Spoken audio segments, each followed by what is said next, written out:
This type of Kanban is probably one of the most basic and used types of Kanban.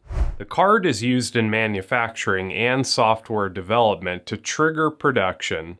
One common way for production to start is with a list of everything that needs to be completed in a specific amount of time.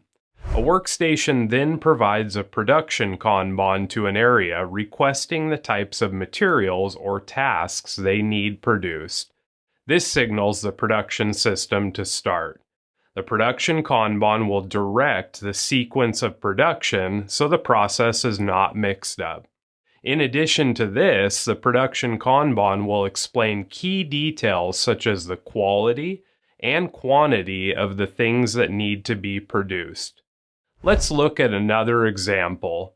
Let's say process 1 needs to provide process 2 with a certain quantity of parts.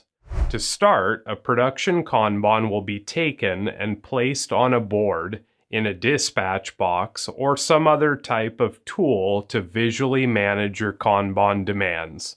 Next, the Kanban card is taken according to order and production begins. The production Kanban should give you clear direction and guidance with regards to the production sequence. In other words, your process may make a wide variety of parts for other processes.